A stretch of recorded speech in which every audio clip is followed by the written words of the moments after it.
Hey, hey, hey, hey, hey, hey. Uh, let's let's let's uh let's quickly watch Albert. Albert, let's watch you, Albert.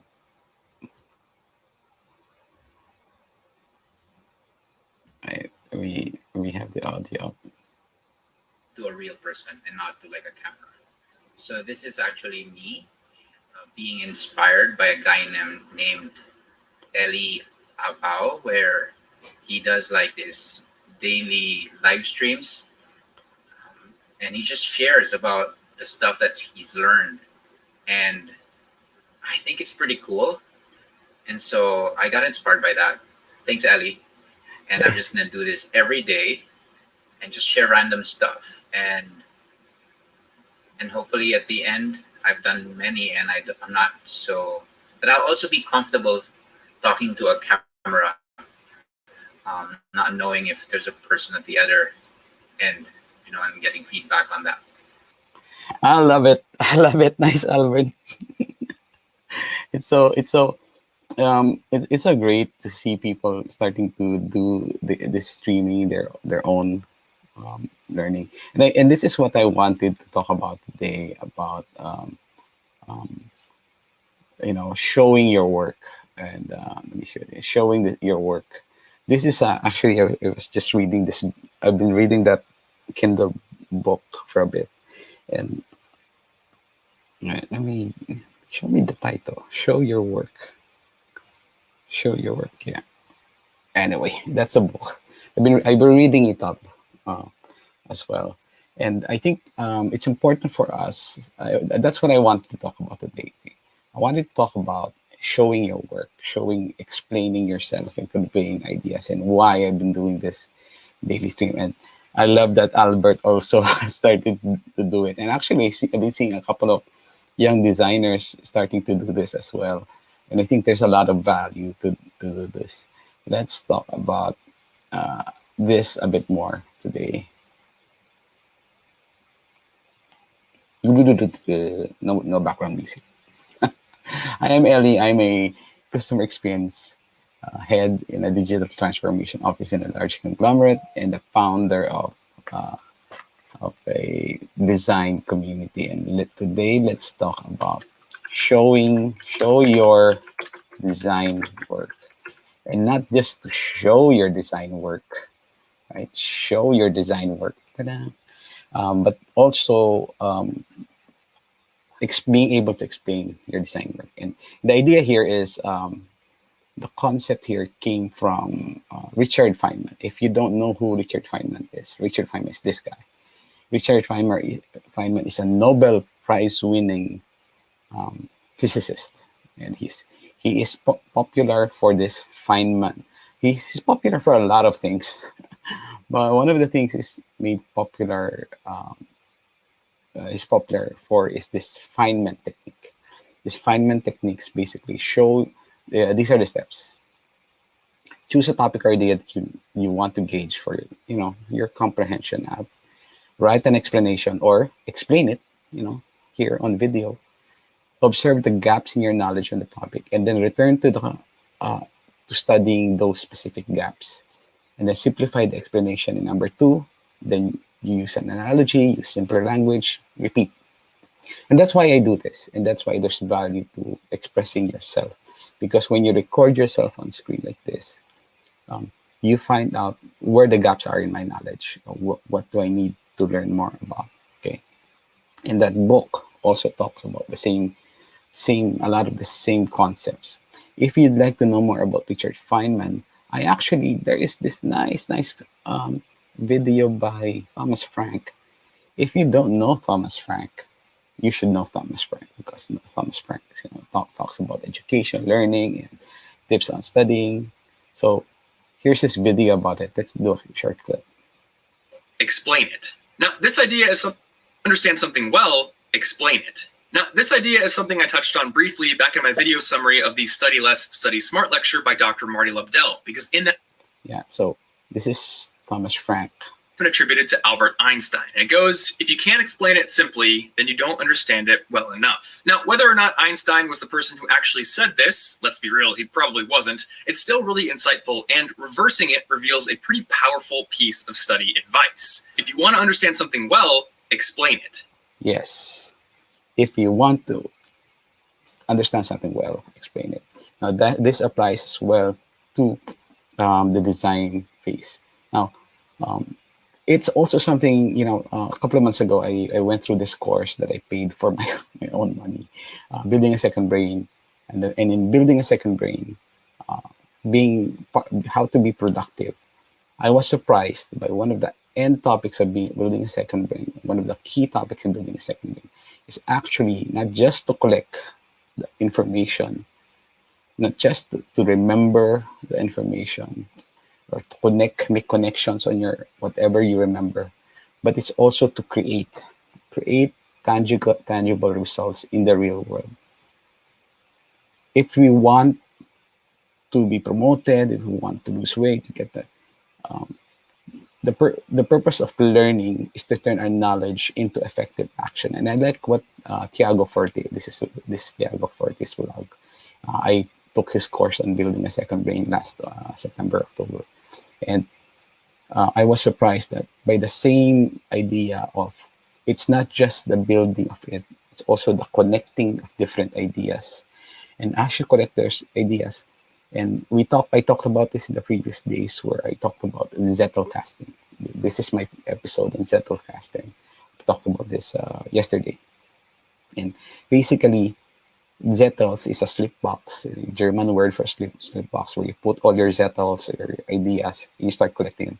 It's not enough to collect them. There's a fallacy of you think you know something because you collected it. No, you have to be able to make connections on everything that you collected, and you make something out of it. So creativity involves not in a medium of just collecting it. It involves connecting the different ideas you've collected, then conveying those ideas in something meaningful.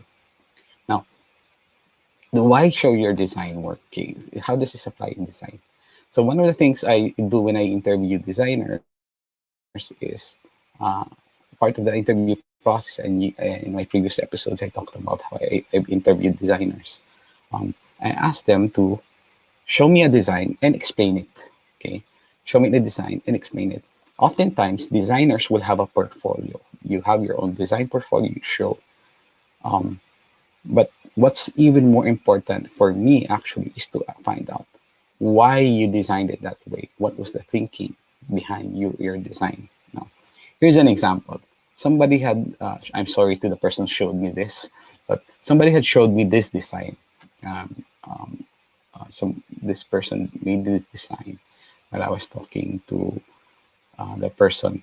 And the immediate thing that I commented on this, if you are familiar with fundamental design principles like Gestalt principles, I asked, why did you design it this way?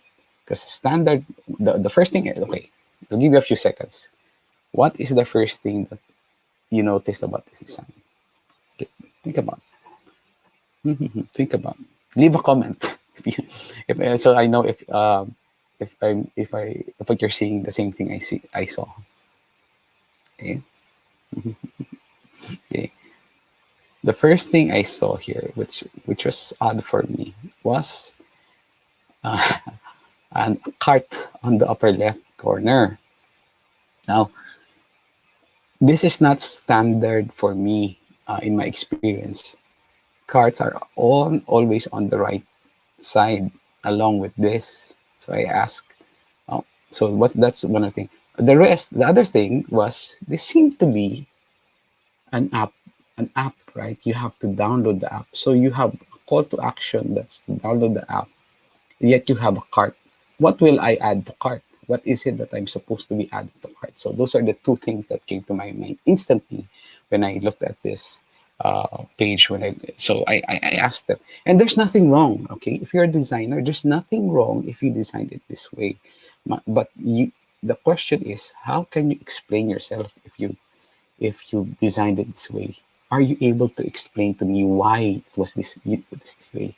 Because if you're familiar with design patterns, um, you you you would know that you would see that oftentimes it's the card is on the right. So that's the first thing that I ask this designer, and I so she was able to explain her thinking. The point is, don't be afraid to show, because if you show it's not enough to show. I think that's the point. It's not enough to show. You should be able to explain. You should be able to convey your ideas in a way that gives you meaning, that helps the person you're talking to understand what you just designed for. So show your design work, but be able to defend or understand why you designed it that way. So that's a common thing that I ask when I have the conversation with designers. And for me, honestly, my specialty is communicating and selling design. So my portfolio, I have case studies that I keep in my personal collection. I have case studies of what's the design problem here, what is the design solution that I had done. I had those case studies, and when I applied to different companies, it's one of the first things I share to them, and then I just ask for them to keep it private, don't show it in public. But I show the different design problems that I've done and encountered before, and show how I answer those design problems. So it's not just the design problem. So how did I sell design a company? Because my specialty actually is forming design teams and selling design ideas to different um, to different companies. So that's a question I ask. So if you'd like to know more about this and explore this topic a bit more, there is a great book um, called this book by Austin Kleon, which is to show your work. Actually, I've been reading it in my Kindle for quite a bit, and the idea between and there is just a book summary online that I had found from Arman Silinov. Thank you, Arman, for sharing this. But he has some notes about it. You don't have to be a genius. This expressing yourself works. Creativity does not work in a vacuum. It works with people sharing. That's why I love it when um, Albert is doing this. I said to Albert, let's collaborate.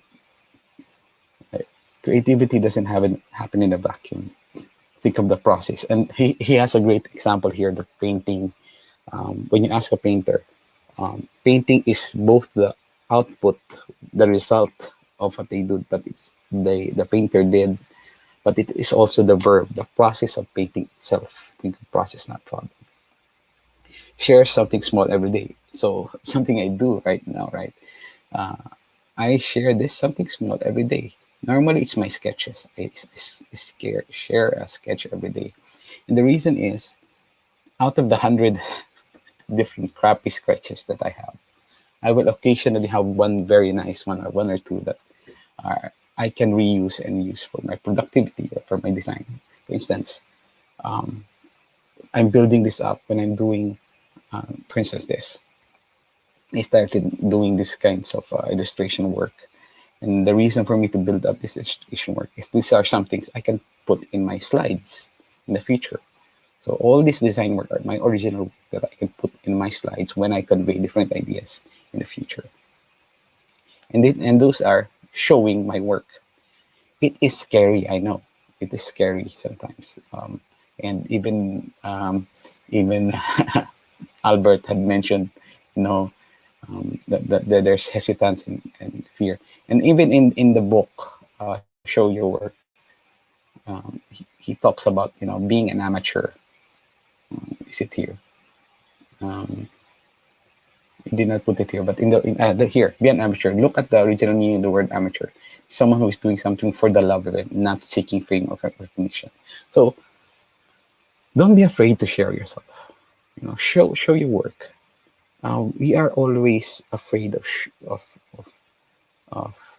sharing ourselves, but I think that it's important for me is show what you love, even if you're an amateur at it. The main point is really to, as you build up these as I'm building up my collection of videos like this is my database now. When somebody asks me, actually somebody just asked me how I do an interview, I can just share my link. This is how I do my interview. So start building your database. Start showing it, because and then it's not enough that you start building. You must be able to express yourself. The more you do it, the better you get at it, and you can start explaining even complex things, like complex ideas, like Richard Feynman's ideas. He's known as the great explainer because he was able to explain many different complex ideas into very simple terms. He's also that's why he's called the great explainer. So do this. Show your design work. Express yourself. Don't be worried of being an amateur. We start somewhere. And my last point again is something that I've been talking about in the previous episodes, that the regrets of the dying. So I always return to this: regrets of the dying. 5 regrets of the dying. Regrets of the dying. And I keep going back to that. I wish I had the courage to live a life true to myself and not to others. Expected of me. Now don't show me that advertisement. Left to me, not the life others expected of me. It's your choice. Right? That's it for our episode today. Hope you find value in today's episode. Hope this was useful. And if you'd like to see the rest of the episodes, this past few episodes I'm talking mostly about productivity. So if you'd like to learn more about productivity and having a second brain, the Zettelkasten method, sharing yourself, sharing your ideas, watch the rest of the series on le.cx. Right? Thanks. That's it for today. Hope your day is as awesome as you are. Enjoy your day. Albert, awesome work. I will also talk to a couple of other designers now that are also starting to express themselves. Thank you. Great day. And bye-bye.